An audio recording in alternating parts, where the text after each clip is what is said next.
recognize Representative Greg Stubbe of Florida, who's the ranking member of the Subcommittee on the Middle East, North Africa, and Global Counterterrorism for 5 minutes.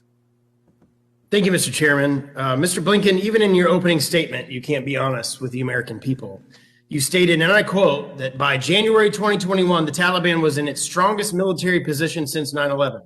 I'm pretty sure their strongest military position has been during your entire administration, not prior to it. In fact, their strongest military position since the towers were hit in 2001 was this past September 11th, the 20th anniversary, all of which happened on your watch, not your predecessors.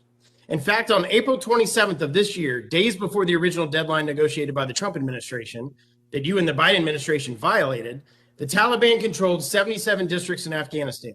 The Afghan government controlled 129, and there were 194 contested districts.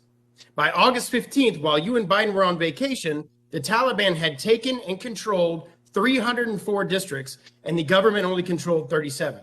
From May to August of this year, while you, the Department of Defense, and the president did absolutely nothing, the Taliban gained 227 districts in Afghanistan in just 4 months. You can't claim ignorance to what was going on there, and you can't blame the Trump administration for your failure. I served in Iraq, and I'm well aware of our capabilities. Your administration in the White House was seeing in real time what was happening in Afghanistan, and you did absolutely nothing to stop it. In fact, you did what you could to conceal the facts. Biden himself tried to get President Ghani to lie about what was happening on the ground. Biden told Ghani that, quote, the perception around the world, and in parts of Afghanistan, I believe, is that things aren't going well in terms of the fight against the Taliban. And there's a need, whether it's true or not, there's a need to project a different picture. That was on July 23rd, before all of you went on vacation. So you knew exactly what was going on there and did nothing to start moving our people out or our SIVs out until it was too late and the Taliban controlled the entire nation. You earlier stated under questioning today, and I quote, we inherited a deadline, not a plan. Yet you didn't even follow the deadline that you cascade as something you couldn't do anything about. This whole blaming the Trump administration for everything that's happened in Afghanistan is a disgrace.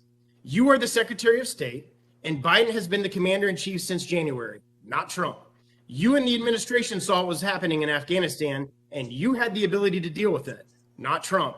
You were responsible for the assets on the ground, and you were responsible for getting our people out. So I know how you, Biden, and other Democrats want nothing more than to blame Trump for all of the problems that you have created, but the responsibility for all of this lies squarely on your shoulders and in the lap of President Biden. Then after Kabul fell, your leadership completely and utterly failed not only our citizens on the ground, but our allies that we've worked with for 20 years. First, your direction was shelter in place. Then it was make your way to the airport, but we can't guarantee your safety on the way there. Then it was shelter in place. Then it was come to the gates. Then it was leave the gates. While all of this was happening, you're handing our list of citizens and Afghan SIVs to the Taliban, a globally recognized terrorist organization, because you were unwilling to go in and get the citizens and SIVs stuck behind enemy lines out. And as we sit here today, we still have citizens and SIVs stuck in Taliban hands. Despite Biden promising to stay and get them all out, and thanks to you, our enemy knows exactly who they are and how to find them. And you describe this, and I quote, as an extraordinary effort.